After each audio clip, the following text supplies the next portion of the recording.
वे की लेंथ है 29 kilometres, 18.9 kilometres Haryana में और 10.1 किलोमीटर्स दिल्ली में। द्वारका एक्सप्रेसवे जो कि हमारे भारत देश का पहला एलिवेटेड अर्बन एक्सप्रेसवे है, अपने देश की सबसे लंबी और सबसे चौड़ी अर्बन टनल का निर्माण इसी एक्सप्रेसवे में हो रहा है।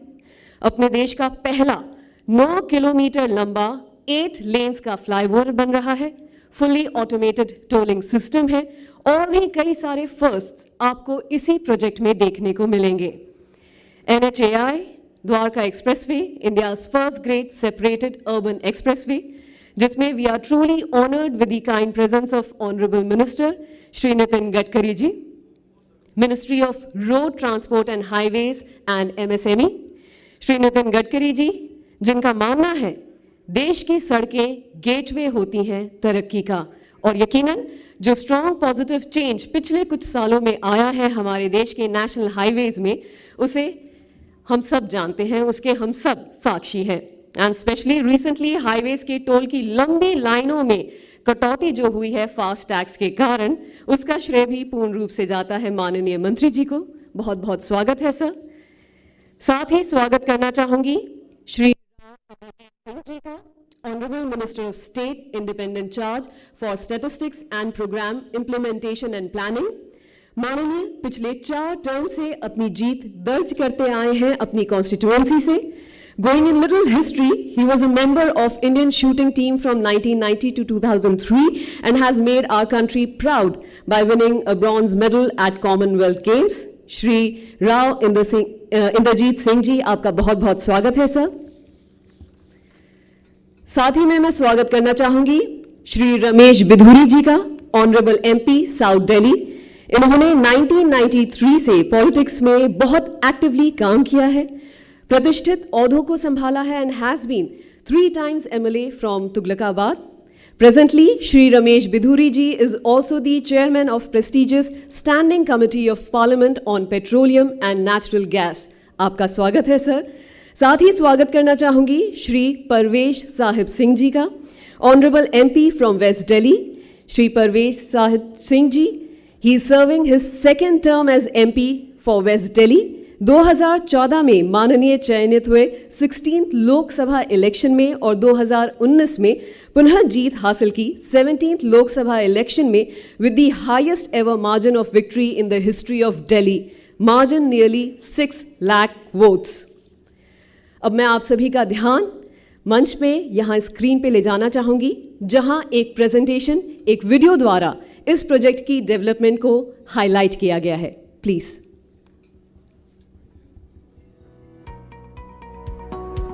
राष्ट्रीय राजधानी क्षेत्र में करीब 9,000 करोड़ रुपए की लागत से भारतमाला परियोजना के अंतर्गत बनाए जाने वाले 29 किलोमीटर लंबे द्वारका एक्सप्रेसवे NH248BB परियोजना का कार्य तीव्र गति से हो रहा है। द्वारका एक्सप्रेसवे परियोजना निर्माण के सभी 4 चरणों का कार्य प्रगतिशील है। पहला चरण, जिसका प्रारंभ NH8 पर स्थित शिव मूर्ति से होगा, जिसमें NH8 और द्वारका एक्सप्रेसवे और 8 लेन सुरंग शालो टनल 2022 के अंत तक किया जाएगा। दूसरे चरण का निर्माण बिजवासन RUB से दिल्ली हरियाणा सीमा तक किया जाएगा। यह द्वारका सेक्टर 25 में बन रहे DIPP की इंडिया इंटरनेशनल कन्वेंशन सेंटर के कनेक्टिविटी सहित सेगमेंट कास्टिंग और सेगमेंट लॉन्चिंग गतिविधियां चल रही है। दिल्ली में 10,000 पेड़ों को ट्रांसप्लांट करके उनके संरक्षण की भरपूर कोशिश की गई है, जिसके सकारात्मक नतीजे भी आ रहे हैं। यह चरण 2022 के मध्य तक संपूर्ण करना प्रस्तावित है। तीसरा चरण दिल्ली हरियाणा बॉर्डर से बसई ROB तक है, जिसमें 8.5 किलोमीटर लंबे 8 लेन फ्लाईओवर का निर्माण सिंगल पियर पर किया जा रहा है। यह कार्य 50% पूर्ण कर लिया गया है। स्थानीय यातायात को सुगम करने हेतु द्वारका एक्सप्रेसवे पर यातायात को अंडरपास, सतही एवं फ्लाईओवर से 3 भागों में विभाजित किया गया है। इससे संबंधित सेगमेंट लॉन्चिंग और फिनिशिंग वर्क चल रहे हैं, जो कि 2021 के अंत तक तैयार हो जाएगा। चौथा चरण बसई ROB से प्रारंभ होकर खेड़की धौला टोल प्लाजा के समीप NH8 पर जुड़ता है। इसके अंतर्गत बसई ROB के चौड़ीकरण के साथ ही साथ IMT मानेसर एवं सेक्टर 88-84 की ओर मुड़ने के लिए ट्रम्पेट इंटरचेंज का निर्माण कार्य किया जा रहा है, जो कि 53% पूर्ण हो चुका है। उल्लेखनीय है कि CPR NH8 SPR इंटरसेक्शन पर प्रस्तावित क्लोवर लीफ की वजह से दोनों हाईवे पर चलने वाले वाहनों की गतिविधियों में हस्तक्षेप नहीं होगा। 2021 के अंत तक यह सुविधा जनता के लिए उपलब्ध हो जाएगी। NH248BB में कुल 20 से अधिक flyover bridge, 2 railway overbridge, underpass, 11 vehicle underpass एवं 20 भूमिगत पैदल पार पथ का प्रावधान है। इसके अलावा साइकिल यातायात को बढ़ावा देने हेतु सड़क के दोनों ओर 2.5 मीटर चौड़ा साइकिल कॉरिडोर का भी प्रावधान है। Dwarka expressway access controlled expressway होगा। सुरक्षा के सभी बिंदुओं को ध्यान में रखते हुए एक्सप्रेसवे को स्मार्ट एक्सप्रेसवे के रूप में तैयार किया जाएगा, जिसमें मौसम, यातायात और एक्सप्रेसवे से जुड़ी जानकारियों के साथ साथ दुर्घटना की स्थिति में यात्रियों को अलग अलग स्थानों पर सारी जानकारियां प्रदान की जाएंगी। इसके लिए इंटेलिजेंट ट्रांसपोर्ट सिस्टम ITS की स्टडी कराई जा चुकी है। भारतीय राष्ट्रीय राजमार्ग प्राधिकरण के अथक प्रयासों से संपूर्ण द्वारका एक्सप्रेसवे का कार्य 2022 के अंत तक राष्ट्र को समर्पित कर दिया जाएगा। NHAI, not just roads, building a nation. Can we have a round of applause for the progress rate for this prestigious project, and that is Dwarka Expressway. NHAI के मेंबर प्रोजेक्ट श्री मनोज कुमार जी भी हमारे साथ में हैं, उनका भी बहुत बहुत स्वागत है। And now I will open the house for questions, please.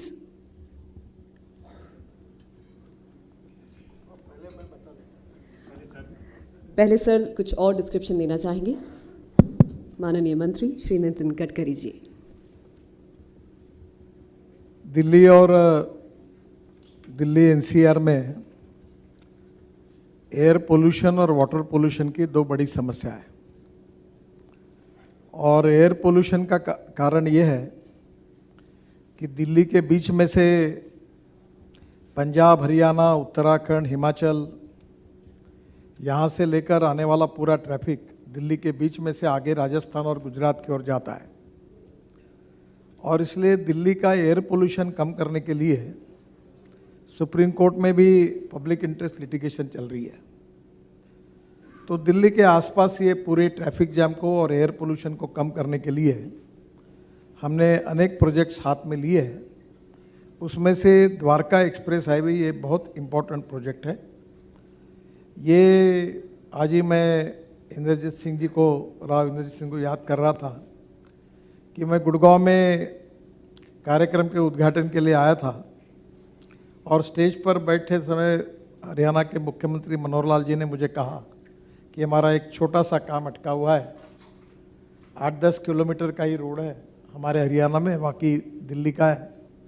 अब दोनों के बीच में अनेक दिनों से लैंड कुछ एक्वायर्ड हुई, कुछ पड़ी हुई है, तो आप इसको एक्वायर्ड करके करा लीजिए और इसकी घोषणा करिए।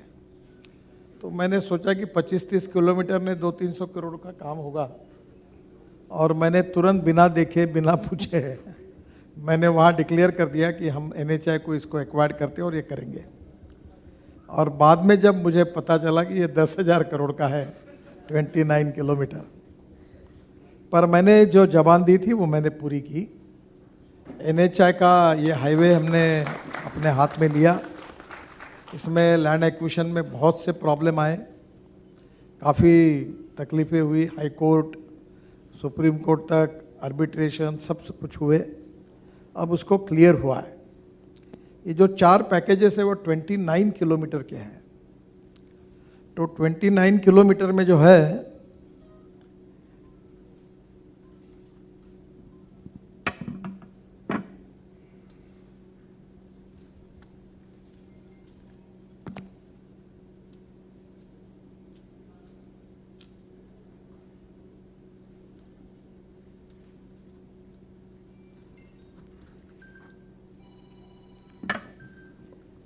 इसमें ये 8 लेन मेन एक्सप्रेस हाईवे है और इसको 6 लेन एक टनल भी इसके साथ है और 6 लेन, 8 लेन जो है वो ऊपर में और 6 लेन नीचे में है। तो स्वाभाविक रूप से इतने बड़े प्रमाण पर एक जगह पर मुझे बहुत खुशी है कि इंजीनियरिंग मार्वल्स के ऐसे अनेक प्रयोग करने का अवसर मुझे मिला। हमारे यहाँ वर्ली बांद्रा सीलिंग प्रोजेक्ट जो है वो मुंबई में बना हुआ है, उसको भी बनाने का सौभाग्य मुझे मिला। और अभी नागपुर में हमने एक बनाया मेट्रो में, जो NHAI ने उसमें सहभाग लिया है, कि नीचे में रोड है, ऊपर में ब्रिज है और उसके ऊपर में मेट्रो है। तो 3 जगह पर ये बना है, पर ये उससे भी आगे है। एक जगह पर पहले 0 लेवल है, फिर -1 नहीं, फिर 1 -1 फिर 1 और फिर 2, 4 लेयर एक समय बनी है। तो मुझे लगता है शायद हिंदुस्तान में पहली बार ये बनी है। टनल 8 लेन अर्बन टनल, ये भी पहली बार बनी हुई है। और ये जो construction of longest 3.6 kilometre 8 lane urban road tunnel in India, ये पहली है। फर्स्ट एलिवेटेड अर्बन एक्सप्रेसवे जिसमें 4 लेयर मैंने आपको बताया। Project road network compromises of 4 levels: tunnel, underpass at grade road level, elevated flyover and flyover above flyover. ये India first 9 kilometre long 8 lane flyover है, 34 metre wide है और single पियर है with 6 lane service road भी है इसमें। India first internal interchange, कौन सा ये 4 लेवल इंटरचेंज इन द्वारका, ये इसकी विशेषता है। टोटल ये एलिवेटेड रोड 23 किलोमीटर है 8 लेन का, और इसके साथ साथ एक टनल भी जो मैंने बताई वो भी है। अब इसके साथ 1.5 मीटर की नई टनल हम तैयार करेंगे, जिसके कारण डायरेक्ट T3 टर्मिनल जो एयरपोर्ट का है वहाँ पहुँच जाएंगे और वहाँ से जाने आने वाले लोगों को अब NH8 का उपयोग करने की आवश्यकता नहीं, वहाँ से डायरेक्ट ये रोड से आगे आएंगे। इसका सबसे बड़ा फायदा होगा कि जो NH8 है उसके ऊपर आज मुझे बड़ा आश्चर्य लगा, बताया गया 3 लाख PCUs का ट्रैफिक है, तो इसका 50-60% ट्रैफिक कम हो जाएगा। तो ये रोड पर काफ़ी ट्रैफिक जाम होता है, तो ये भी इसके कारण राहत मिलेगी। तो इसके बाद में हम लोग कौन सा गणेश विहार, क्या मूर्ति का नाम है, शिव मूर्ति से वसंत कुंज के लिए एक नेल्सन मंडेला मार्ग जो है वहाँ जोड़ने के लिए एक और 5 किलोमीटर की टनल बना रहे हैं। तो ये भी आगे तुरंत इसका काम हमने काफ़ी हाथ में लिया है, DPR बन रहा है, शायद इसी साल ये काम शुरू करेंगे। तो ये जो टनल बनेगी इसके कारण स्वाभाविक रूप से ट्रैफिक जाम के प्रॉब्लम आपके सॉल्व हो जाएंगे और इसी रोड का उपयोग करके होगा। इसमें दिल्ली जयपुर जो रोड था, ये मैं जब मंत्री बना तो बहुत समस्याएं थी, काफ़ी तकरारें लेकर, मुझे लगता राव साहब भी अनेक बार मेरे पास आए, यहाँ के MP MLA सब त्रस्त थे। तो ये हीरो वाला ब्रिज हमने बनाया, एक राजीव चौक का था उसको कुछ किया, अंडरपास बनाया, आगे भी 2-3 ब्रिजेस बनाए। काफ़ी जगह पर हमने ट्रैफिक जाम हो रहा था उसके लिए भी अलग प्रकार से डिज़ाइन करके वो भी बनाया, ताकि आज मैं रोड से आया हूँ काफ़ी उसमें काफ़ी सुविधा प्राप्त हुई। ये प्रोजेक्ट में सबसे बड़ा इम्पोर्टेंट ये है कि दिल्ली में, इसके साथ साथ दिल्ली और दिल्ली NCR में हम लोग जो काम कर रहे हैं वो करीब 60,000 करोड़ के काम हम कर रहे हैं। तो मैं आपको ये भी बताऊंगा,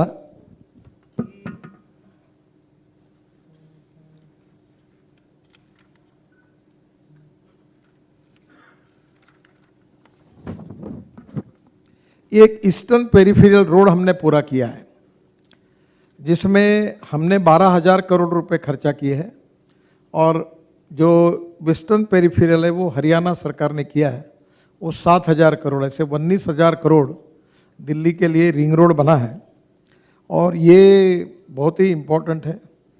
तो मुझे लगता है कि ये हमारे लिए दिल्ली में जो बाहर से पंजाब, हरियाणा, उत्तराखंड, हिमाचल से जो ट्रैफिक आता था वो अभी दिल्ली के बाहर जा रहा है।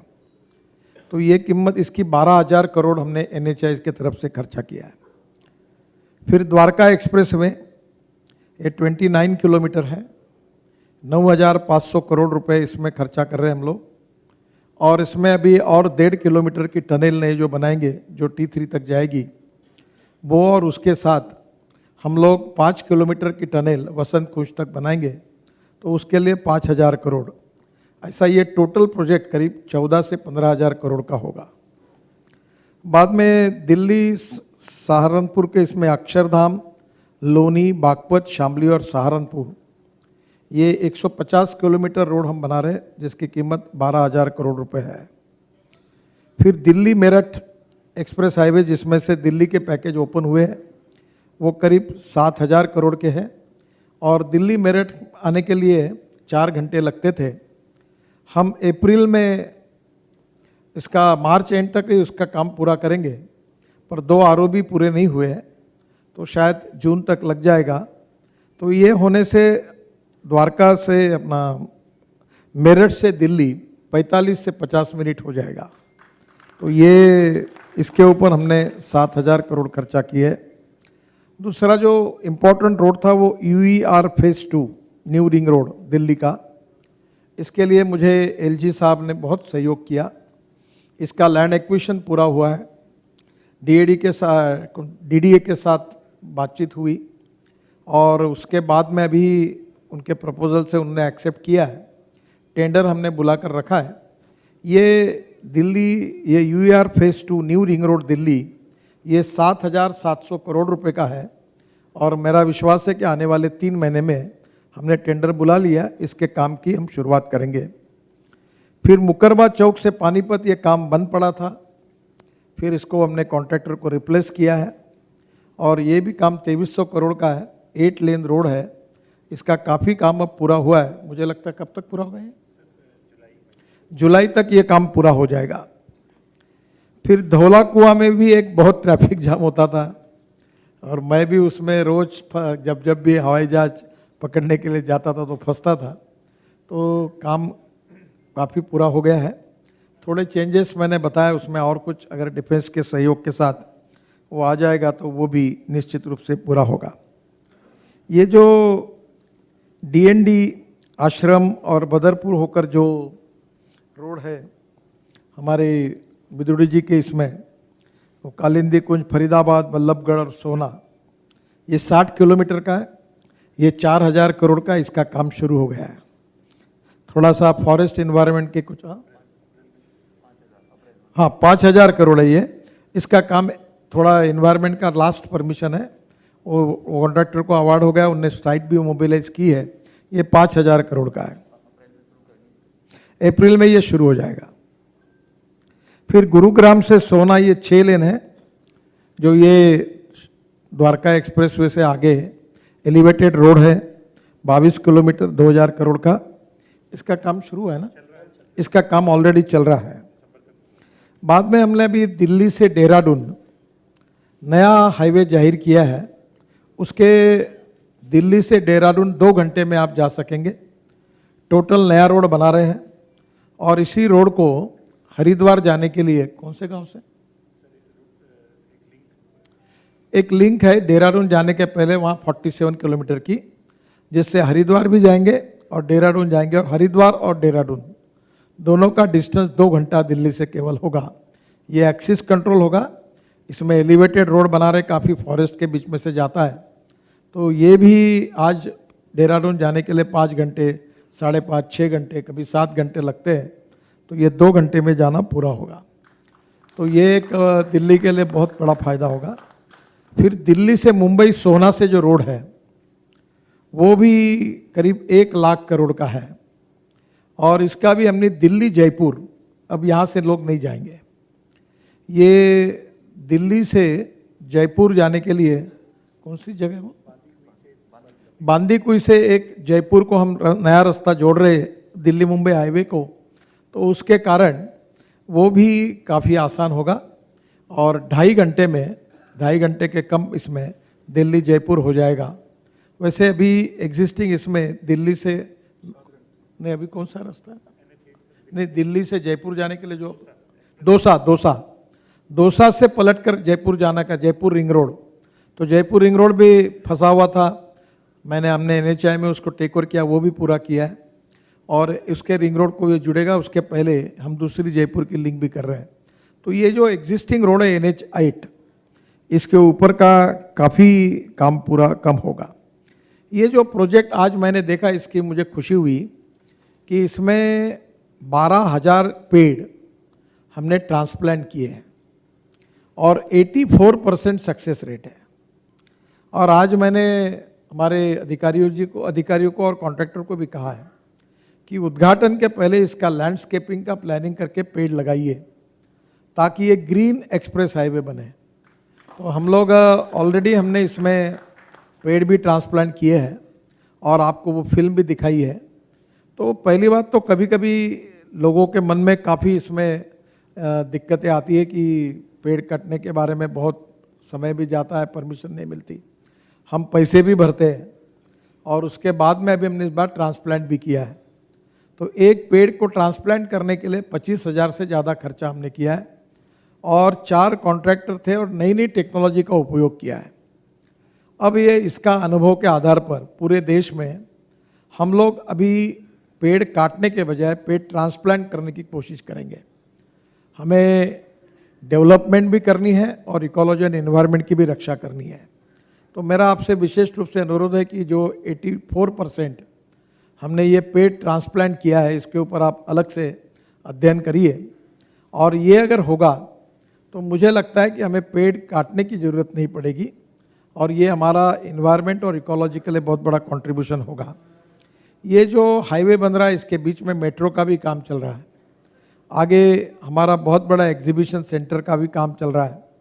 तो आने वाले समय में ये एरिया वर्ल्ड की हाई क्लास सिटी जैसे सिंगापुर है या दुबई का सेंटर जैसा है, वैसा ये होगा। अभी मैं देख रहा था, इसमें टोटल इस प्रोजेक्ट में इंटेलिजेंट ट्रैफिक सिस्टम है, ट्रांसपोर्टेशन सिस्टम है, फुल्ली ऑटोमेटेड टोलिंग सिस्टम है, कहीं टोल नाका नहीं होगा।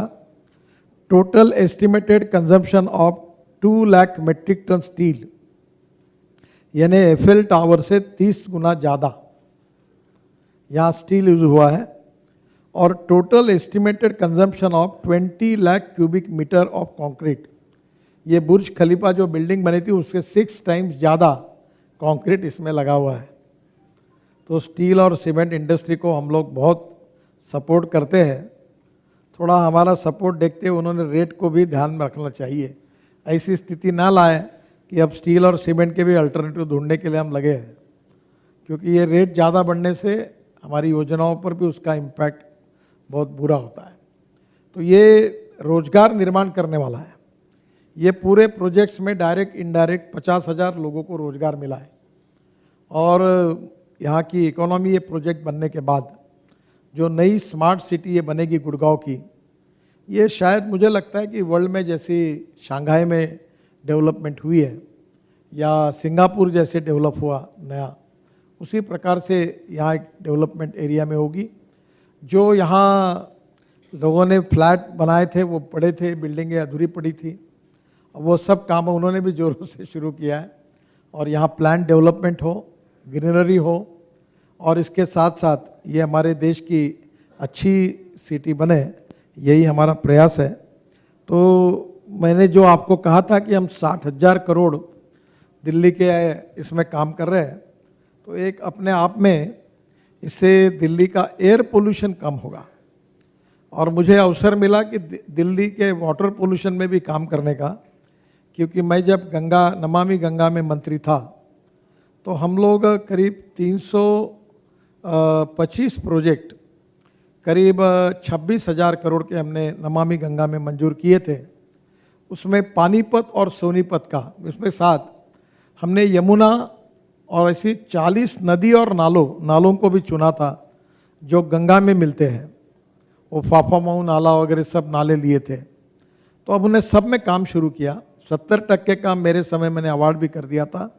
तब दिल्ली में हमने जैसे मैंने कहा यमुना पर पानीपत और सोनीपत का प्रोजेक्ट मेरे समय ही मैंने पूरा किया, जिसमें हमने नमामि गंगा से पूरे पैसे दिए और दिल्ली की सरकार को हमने 6,000 करोड़ रुपए दिए और हमारे पैसे में दिल्ली की सरकार से हमने यमुना पर ये प्रोजेक्ट किए हैं।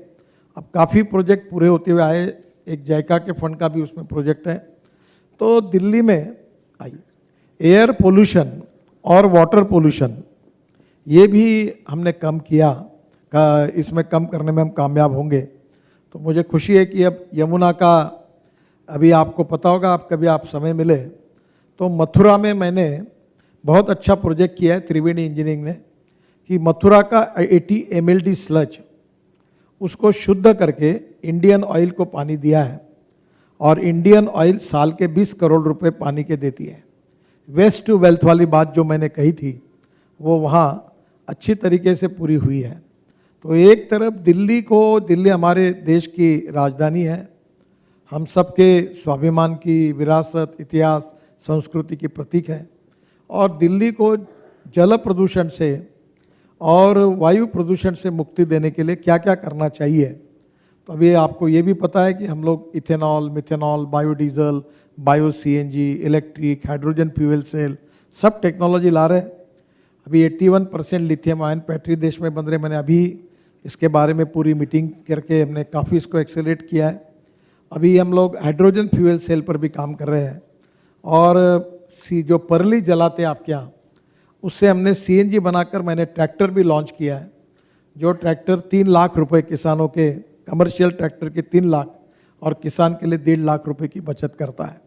तो ये सब जो प्रयास है, फ्यूल में चेंजेस हो, जल शुद्धिकरण हो और एयर पोल्यूशन में कमी आए। अभी हमने यूरो 6 के नॉर्म्स हमने अप्लाई, कल ही मेरे यहाँ सीएम की मीटिंग हुई और उसमें जो नए हमारे नॉर्म्स है उसमें फेज़ 1 को हमने पूरा किया कि कितना कार्बन एमिशन होना चाहिए। तो इंटरनेशनल स्टैंडर्ड के आधार पर काफ़ी ऑटोमोबाइल में सुधार हुआ है और उसमें भी हमने अलग अलग प्रकार के फ्यूल लाए हैं। फ्लेक्स इंजन में इथेनॉल का फ्यूल अब लाने के लिए हम कोशिश कर रहे हैं। तो आने वाले समय में एक तरफ पोल्यूशन कम करने के लिए फ्यूल में बदल करना, दूसरी ओर रोड इंफ्रास्ट्रक्चर को अच्छा करके ट्रैफिक जाम को कम करना, तीसरी बार पब्लिक ट्रांसपोर्ट और इलेक्ट्रिसिटी को इनकरेज करना। जैसे आपको पता होगा कि प्रधानमंत्री जी ने अब मुझे रोप वे, केबल कार, फेनाकुलर रेलवे, मैट्रिनो सिस्टम, या जो अपने एलॉन मस्क ने किया था, कौन सी वो,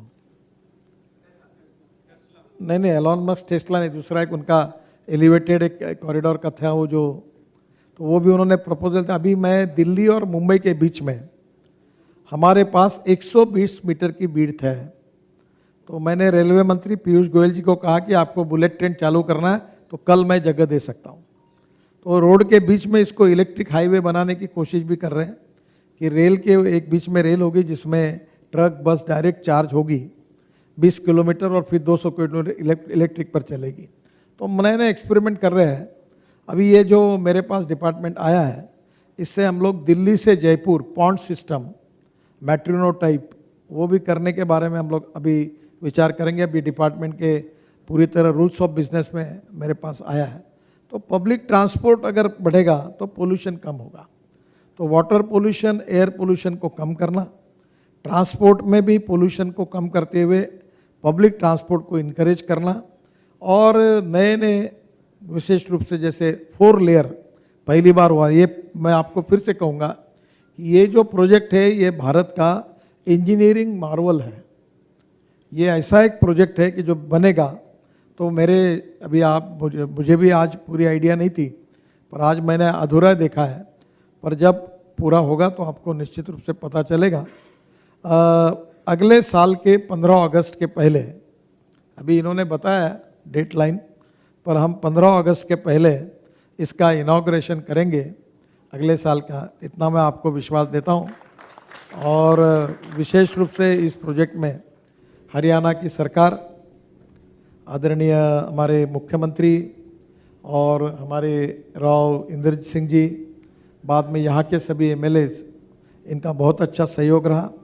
जो दिल्ली का पार्ट था उसमें हमारे रमेश जी विदुड़ी यहाँ उपस्थित हैं, काफ़ी मदद उनके तरफ से भी हुई और दिल्ली सरकार ने, केजरीवाल जी और उनके लोगों ने भी हमको इन्वायरमेंट फॉरेस्ट में काफ़ी अड़चने आई, उनका भी सहयोग मिला। दिल्ली के जो एलजी साहब है उनका भी समय समय पर बहुत मदद मिली है और उन सब के सहयोग के कारण ही हमारे लोगों ने भी बहुत अच्छा काम किया है। एनएचआई में ये एक सक्सेस स्टोरी है, दिल्ली मुंबई एक्सप्रेस हाईवे और ये द्वारका एक्सप्रेस हाईवे, हम 22 एक्सप्रेस हाईवे बना रहे हैं। तो अभी मैंने दिल्ली कटरा की आपको जानकारी नहीं बताई, दिल्ली से अमृतसर 6 घंटे में होगा, वो भी जींद से हरियाणा से जाने वाला है, उसका भी लगभग लैंड एक्विजिशन हमने पूरा किया है। तो ये दोनों हाईवे द्वारका और मुंबई का इसका काम मनोज कुमार जी और उनके टीम ने ये काम किया है और बहुत अच्छा काम किया है। मैं उनका भी बहुत बहुत अभिनंदन करूंगा, उनको धन्यवाद दूंगा। और जो यूईआर फेज 2 न्यू रिंग रोड जो डीडीए के साथ अभी हमने लगभग सब क्लियरेंसेस मिल गए और ये करीब 4000 करोड़ का ये रोड जो है, ये 7700 करोड़ का ये पूरा करने में विशेष रूप से परवेश जी यहाँ आए हैं, उन्होंने लगातार इसका पीछा किया। एलजी के साथ, उनके साथ हमारी काफ़ी मीटिंगें हुई, डीडीए के साथ मीटिंग हुई और अभी निश्चित रूप से सबका सहयोग मिला है।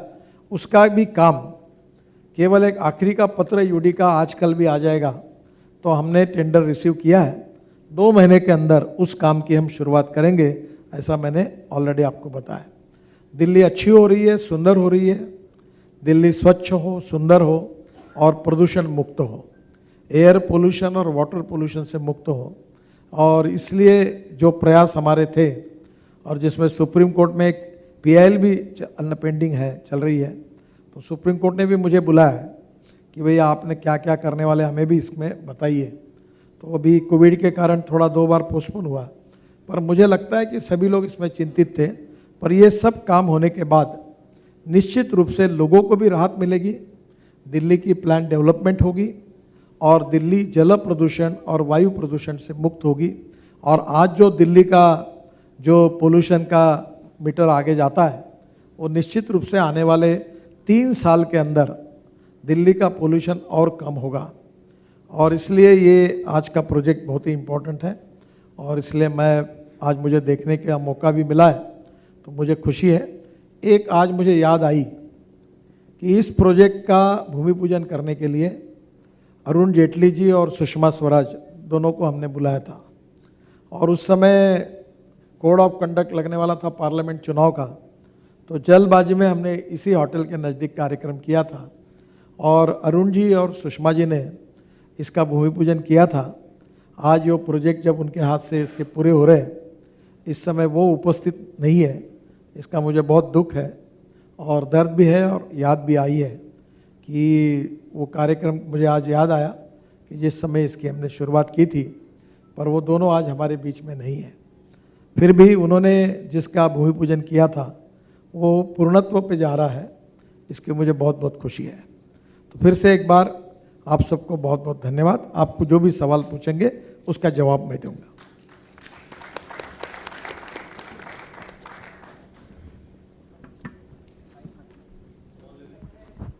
सर हेलो सर, इधर पूछें सर। सर नमस्कार। सर नमस्कार। सर आपका जो वेस्ट टू वेल्थ आपने अभी बोला भी सर, तो ये जो 29 किलोमीटर्स में जो रोड है ये तारकोल से बन रहा है प्राइमरीली। आपने पिछली बार बोला था कि ये हम लोग जो रिसाइकल होगा जो अपना दिल्ली में वेस्ट है उससे बनाएंगे, तो क्या इसमें बनेगा सर? ऐसा मैंने कभी कहा नहीं था, पर मैं आपको बताता हूँ हमने क्या कर रहे हैं। हम लोग हमने 10% प्लास्टिक और रबर वेस्ट बिटुमेन रोड में मैंडेटरी कर दी है और उसके कारण हम काफ़ी बड़े प्रमाण पर देश में प्लास्टिक और रबर वेस्ट का उपयोग कर रहे हैं। दूसरी ओर हम अभी कोशिश कर रहे हैं कि निश्चित रूप से रोड बनाते समय प्री कास्ट में ही काम करें। जैसे प्री कास्ट का अभी आपने जो कास्टिंग यार्ड देखे, पहले पद्धति ये थी कि जगह पर पहले सैंड आती थी, सीमेंट आता था, फिर वो उड़ता था, फिर वो कंक्रीट मिक्सर में चलता था, फिर वो पिलर खड़ा होता था। तो लगभग ये पूरा प्री कास्ट में हो रहा है। और मेरा दिल्ली के डीडीए के साथ और दिल्ली म्यूनिसिपल कॉरपोरेशन के साथ भी और दिल्ली के राज्य सरकार से अनुमति है कि अब दिल्ली में बिल्डिंग कंस्ट्रक्शन को भी प्री कास्ट मैंडेटरी करना चाहिए, क्योंकि दिल्ली में जो प्रदूषण लेवल है वो देखते हुए तो हमने इन्वायरमेंट के लिए ये पूरे हमारे रोड कंस्ट्रक्शन में आया। अभी एक 2 किलोमीटर रोड मेरे कॉन्स्टिट्यूंसी में नागपुर में NHAI हमारी मिनिस्ट्री की तरफ से हो रहा है, जो कंक्रीट रोड जो नीचे का है उसकी प्रीकास्ट स्लैब होगी और स्लैब जुड़ी जाएगी तो रोड भी अब फैक्ट्री में बनेगा। रोड अभी रोड यहाँ बनाने की जरूरत नहीं पड़ेगी, तो हमने इन्वायरमेंट के लिए किया है। सर मैं आमिर हूँ न्यूज़ नेशन से। सर इस साइड इधर सर। सर सवाल ये है कि कंस्ट्रक्शन काफ़ी अच्छी तेज़ी से चल रहा है, हम लोग ने भी देखा फील्ड पे आपके साथ जा करके, लेकिन एक बड़ी समस्या इस समय जनता के सामने है, वो है पेट्रोल डीजल की कीमतें लगातार बढ़ती जा रही हैं। सर एक मिनट, उसी से जुड़ा हुआ है और लगातार देख रहे हैं आप किसान बॉर्डर्स पे बैठे हुए, क्या आपको लगता है इस तरह आप ये सवाल पूछेंगे तो मैं अपने परिणाम समाप्त कर दूंगा। आप मेरे विभाग से और इस काम के संबंध में पूछिए। पेट्रोल डीजल के भाव कम करने के लिए मैं कह चुका हूं कि अभी इथेनॉल का जो अपने BMW, मर्सिडीज, हुंडई, फोर्ड जितनी कंपनियां ब्राज़ील, कनाडा और USA में हैं, वहाँ उनके पेट्रोल पंप होते हैं, उसमें 100% पेट्रोल या 100% इथेनॉल डाल सकते हैं। इथेनॉल शुगर केन जूस से बनता है, मोलाइसिस से बनता है, BAB मोलाइसिस से बनता है और अभी राइस और कॉर्न से बनने लगा है। हमारे देश में 465 करोड़ लीटर इथेनॉल हो रहा है और अभी पेट्रोल में 10% ऐड हो रहा है। कल ही मुझे धर्मेंद्र प्रधान जी ने बताया कि इथेनॉल के पंपों को उन्होंने पेट्रोल पंप का जैसे होते हैं वैसे इथेनॉल पंप खोलने की अनुमति दी है। हरियाणा में बहुत बड़े प्रमाण पर राइस पड़ा है। अभी हम rice surplus, sugar surplus, corn surplus ऐसी है। हमारी MSP इंटरनेशनल मार्केट और मार्केट प्राइस से ज़्यादा है और इसलिए diversification of agriculture towards energy and power ये हमारा मिशन है। और इसीलिए परली से CNG तैयार करना, फिर कोयले से मिथेनॉल तैयार करना, DME तैयार करना, वो LPG में लाना, फिर LNG पर कन्वर्ट करना, इलेक्ट्रिक में लिथियम आयन के साथ aluminium ion, steel ion, zinc ion, sodium ion का विकास करने के लिए हमारा डिपार्टमेंट इनिशिएटिव लेके सब डिपार्टमेंट के साथ कोऑर्डिनेट करके काम कर रहा है। हाइड्रोजन फ्यूल सेल की गाड़ियाँ आ गई है, वो चल रही है। तो एक प्रकार से पेट्रोल डीजल की खपत कम करना। अभी 8 लाख करोड़ का इंपोर्ट है फॉसिल फ्यूल का और 5 साल के बाद ये 17 से 18 लाख करोड़ का होगा। तो इसलिए पहले से हमको अल्टरनेटिव फ्यूल पर काम करना है और किसानों के लिए उसका इनकरेज करके उसमें इन्वॉल्व करना, यही उसका उपाय है और हम पैरेलल उस पर काम कर रहे हैं। बाकी इंपोर्ट कॉस्ट और बाकी फाइनेंस मिनिस्ट्री रेट ये बातों में तो बाकी विषय मेरे से संबंधित नहीं है। सर ये बहुत ही खुशी की बात है कि धौला कुआं पे एक अच्छा सा रोड बन गया है, लेकिन द्वारका में जो रहते हैं उनको सेंट्रल दिल्ली जाने के लिए 1.5 घंटा का इस्तेमाल करना पड़ता है, 1 घंटा से ज़्यादा टाइम लगता है द्वारका से सेंट्रल दिल्ली निकलने के लिए। साउथ दिल्ली के मेंबर पार्लियामेंट भी हैं और नजफगढ़ से प्रवेश जी भी हैं। तो ये जो एग्ज़िट है, जो एक आइडिया था कि द्वारका एयरपोर्ट के नीचे से एक टनल बना के द्वारका से एग्ज़िट के लिए, तो क्या उस पर कोई काम हो रहा है या कोई प्रोजेक्ट है जो कि द्वारका से निकलने के लिए, और NHAI का हेडक्वार्टर भी द्वारका में है? देखिए, मैं सबसे मेरी कमजोरी है कि मुझे दिल्ली कुछ पता ही नहीं है क्योंकि मैं थोड़ा थोड़ा जानता हूँ। एयरपोर्ट से मेरा घर और रास्ते कम मालूम है मुझे, मैं बहुत दिल्ली के लिए नया हूँ। पर हम लोग उसी पे काम कर सकते हैं जहाँ NH है। परवेश जी के आग्रह के कारण वो रिंग रोड जो था नया, जिसको 7,700 करोड़ का, वो हमने टेक ओवर करके किया। पर जो रोड स्टेट हाईवे स्टेट के हैं, जो दिल्ली म्यूनिसिपल कॉरपोरेशन के DDA के हैं, उसमें ना हम काम कर सकते हैं, ना हमें काम करने का अधिकार है। अगर इसमें आप जो बोल रहे हैं इसमें कोई NH है तो मैं जरूर कोशिश करूंगा। अगर NH नहीं है तो मेरे संबंध पे नहीं आता। सर ये कि इसके नीचे से देयर वाज ए आइडिया कि एयरपोर्ट से द्वारका एग्जिट के लिए एयरपोर्ट के नीचे से टनल ले सकते हैं।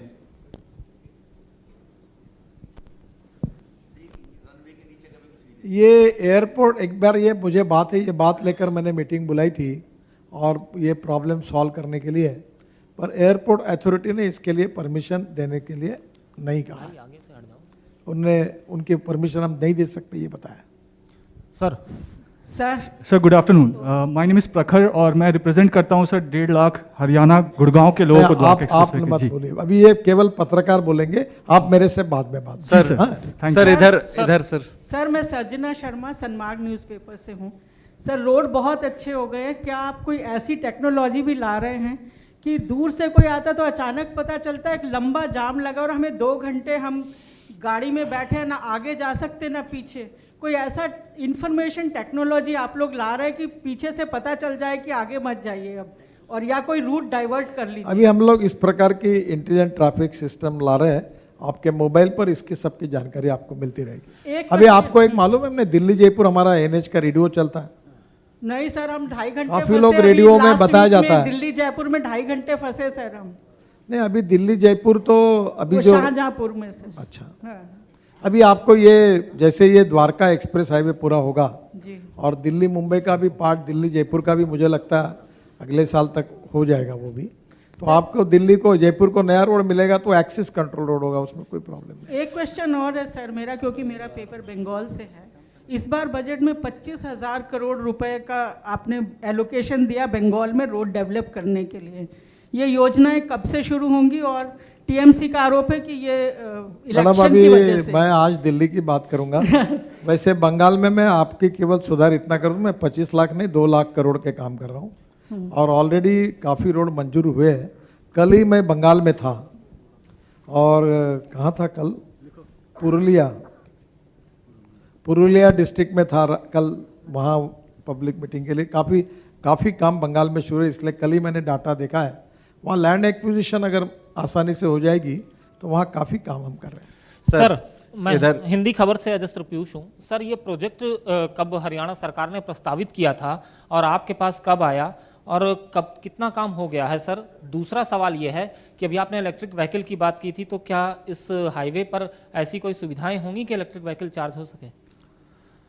देखो मुझे याद नहीं है, पर ये राव साहब बता पाएंगे कि एक कार्यक्रम गुड़गांव में था, मैं इनॉग्रेशन के लिए जो दिल्ली जयपुर रोड पर कोई ब्रिज पर शायद हीरो का ब्रिज या कोई कार्यक्रम था, तब आया था, अंडरपास वगैरह इनॉग्रेट किए थे।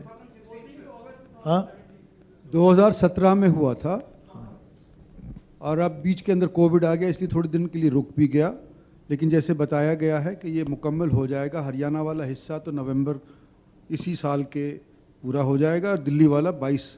अभी आज मुझे बताया कि हरियाणा का शायद पहला पार्ट हम लोग अभी नवंबर के पहले ही ये खुला कर देंगे। सर इधर से एक सवाल सर, गडकरी सर राइट से। हाँ बोलिए सर कुंदन न्यूज़ 24 से। सर ये जो नेल्सन मंडेला 5 किलोमीटर वाला टनल है, क्योंकि हम उसी इलाके में रहते हैं और एयरपोर्ट आना बहुत बड़ा चुनौती रहता है, वो और दिल्ली का जो अल्टरनेटिव आप रिंग रोड बनाने की बात कर रहे हो वो किस स्टेज में है? और थोड़ा सा अगर लोकेशन बता पाएं कि किधर से निकलेगा, थोड़ा सा ये लोकेशन ये बताएंगे, क्योंकि वो दिल्ली के लिए बड़ी राहत होगी। नंडेला नेशनल मंडेला मार्ग जो ये ग्रीन एवेन्यू है ना, इसके नीचे से टनल बन के और शिव की मूर्ति पे निकलेगा, और शिव की मूर्ति पे निकले वहाँ एक टनल बन रहा है जो शिव मूर्ति पे ये एक्सप्रेस हाईवे वाला इसको कनेक्ट कर देगा वो। सर इधर से। सर एक क्वेश्चन था।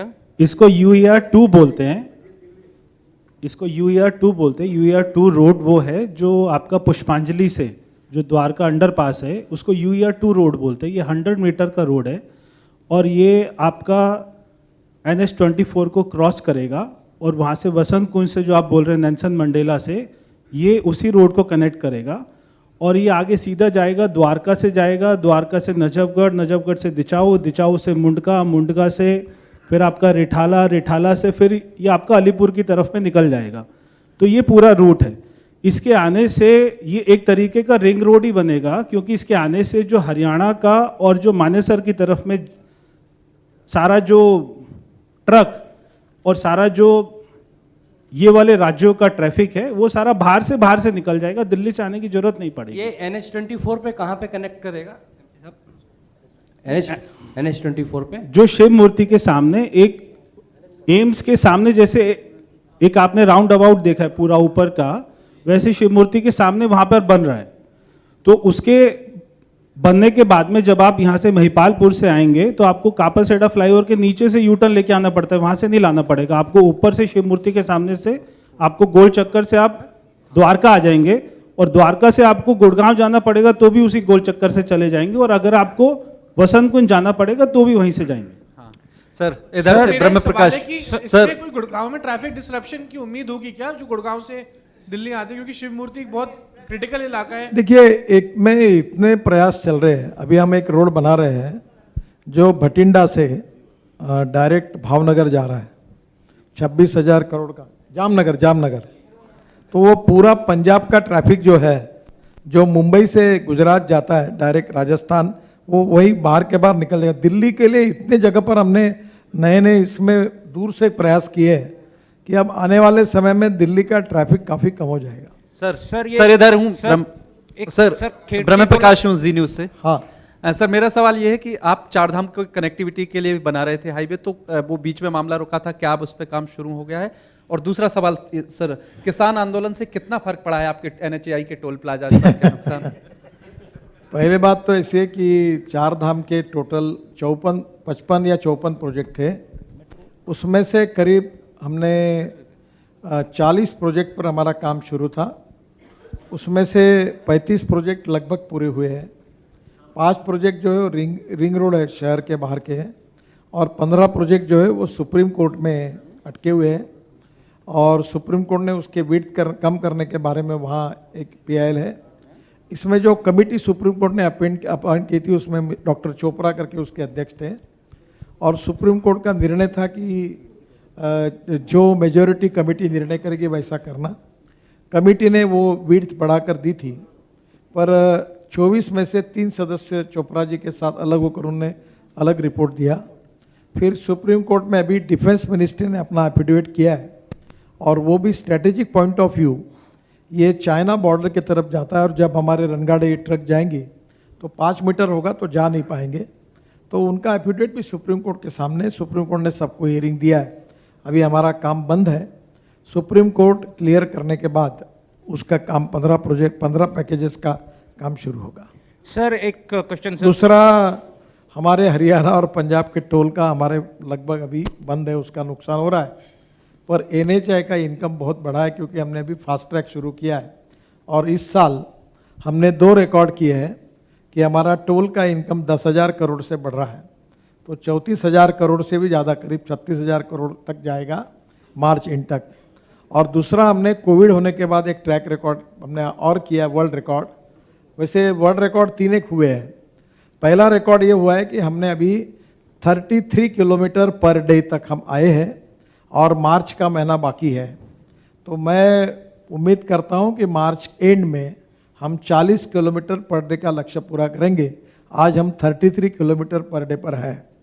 NHAI में हमने 2 वर्ल्ड रिकॉर्ड किए हैं, जो दिल्ली मुंबई हाईवे के ऊपर 4 लेन सीमेंट कंक्रीट रोड 2.5 किलोमीटर 1 दिन में पूरा करके वर्ल्ड रिकॉर्ड हमने बनाया है। और दूसरी ओर हमने सोलापुर विजापुर रोड पर 1 लेन का 25 किलोमीटर रोड 1 दिन में बनाया, 24 घंटे में, वो भी Guinness book of world record में गया है। तो इस साल ये 3 रिकॉर्ड ऑलरेडी आपके सामने है। सर आपने 2016 में प्रॉमिस किया था गुड़गांव में कि खिड़की दौला टोल को शिफ्ट करेंगे, तो सर अभी हरियाणा CM ने भी कहा है कि लैंड ट्रांसफ़र आपको February 28 को उन्होंने बोला था, तो क्या इस पे मतलब कॉन्क्रीट कुछ हो पाएगा सर आने वाले 6 महीने में? देखिए, आपको हिस्ट्री मालूम होगी, मैंने आपको बताया था, फिर वो ग्राम पंचायत की जगह थी, फिर वो दिलाने का निर्णय हुआ, फिर वो कोर्ट में गई, अभी भी मामला कोर्ट में चल रहा है। फिर उसके बाद हमने हरियाणा सरकार को कहा था, अब ये सब काफ़ी लीगल कॉम्प्लिकेशंस आए, और जिसके कारण मैं ये बात पूरी नहीं कर सका। पर मैं आपको आज डिक्लेयर कर रहा हूँ कि 15 अगस्त अगले साल के पहले ये टोल नाका ही निकल जाएगा, और टोल नाका ही वहाँ रहेगा नहीं। द्वारका एक्सप्रेस हाईवे का जिस दिन उद्घाटन होगा उस दिन ये टोल नाका नहीं रहेगा। सर दूसरा, मानेसर से आगे जयपुर तक की रोड की हालत थोड़ी बहुत खराब है सर, और लाइट्स नहीं है वहाँ पे। वो तो चल रहा है, काफ़ी थोड़े बहुत प्रॉब्लम है, हम रिव्यू करते हैं, करेंगे उसमें। सर मैं शैलेश हूँ ANI न्यूज़ एजेंसी से। एक तो आपने जो बोला सर कि 15 अगस्त को अगले साल हम उद्घाटन करेंगे इसका, तो 15 अगस्त के पहले करेंगे। 15 अगस्त के पहले कितने आशान्वित हैं? क्या आपने टारगेट जो है प्रीपोन करा है? और दूसरा, द्वारका एक्सप्रेसवे पे क्या किसी तरह का मेट्रो वगैरह का भी प्रोविजन है इन फ्यूचर? नहीं, मेट्रो मेरा सब्जेक्ट नहीं है, मेट्रो का अलग डिपार्टमेंट होता है। पर ये जो टारगेट है अभी, मुझे लगता है मैं कभी टारगेट और घोषणा करने के पहले अधिकारियों से पूछता नहीं हूँ। तो इन्होंने पहले मुझे नवंबर कहा था, कॉन्ट्रैक्टर ने जून तक कहा, और मैंने कहा कि 15 अगस्त के पहले। तो ये कॉन्ट्रैक्टर भी कॉन्फिडेंट है। ये जय कुमार गुप्ता करके कंपनी, ये खड़े हो जाओ, कमल गुप्ता, ये हरियाणा का है पर ये मुंबई में रहते हैं। और ये पहला छोटा सा काम इनको मैंने, फ्लाईओवर जब मुंबई में महाराष्ट्र में मंत्री था तब मैंने इस कंपनी को प्री क्वालिफाई नहीं हो रही थी, उसको क्वालिफाई करके एक नए, इनके पिताजी थे जय कुमार गुप्ता, अब मुंबई की पूरी मेट्रो यही बना रहे हैं। तो ये कंपनी अब कितने करोड़ की होगी? 50,000 करोड़ की। ये L&T के बराबर की कंपनी है जय कुमार, और एक छोटे से इसमें काम किया। ये हरियाणा के यही कोई गांव के हैं। कौन से गांव से? तो इसने मुझे आज अभी कहा है, कमल ने, कि हम लोग जून के पहले पूरा करेंगे। और मनोज कुमार जी ने कहा था दिसंबर बोला था। तो मैंने बीच में 15 अगस्त कहा कि उसके पहले करो, तो यह हो जाएगा। मुझे विश्वास है, वैसे भी अधिकारी मंत्री को बताते समय 4-6 महीने की गैप रखकर ही बता दे ये हो जाएगा। ठीक है, ओके, थैंक यू। खाना खा के जाइए सब लोग। सर मैं कुछ बोलना चाहता हूँ। किसको? एक क्षण के लिए जरा रुकिए। हम सब माननीय गडकरी जी को हाईवे मिनिस्टर के नाम से जानते हैं, और मैं दिल्ली की तरफ से, दिल्ली का सांसद होने के नाते उनका बहुत आभार करना चाहता हूं कि उन्होंने दिल्ली को इतने तोहफे दिए हैं जो शायद हम कभी सोच भी नहीं सकते थे। चाहे हम जमुना पार जाते हैं तो देखते हैं कि क्या पूरा हालत ही, जो आज से पहले 10 साल पहले वहाँ पर गया होगा और आज जाके देखें तो क्या उसकी पूरी रूपरेखा बदल गई है। उसी के साथ में धोला कुआं को हम देखते हैं, जब हम एयरपोर्ट पे आते थे, चाहे वो UER2 हो, चाहे KMP हो, चाहे द्वारका एक्सप्रेसवे हो, मैं समझता हूँ जितना काम आपने दिल्ली के लिए किया सर, मैं आपका बहुत बहुत आभार व्यक्त करता हूँ पूरी दिल्ली की जनता की तरफ से। बहुत बहुत धन्यवाद। और हरियाणा वालों का भी यही ख्याल है, हम भी इनके साथ जुड़ते हैं, धन्यवाद करते हैं गडकरी जी का। हरियाणा की माली हालत इन रोडों की वजह से तब्दील एकदम से हो गई है, और आने वाले समय के अंदर और भी 4 चांद लगेंगे। धन्यवाद Gadkari. Thank you so much माननीय मंत्री जी।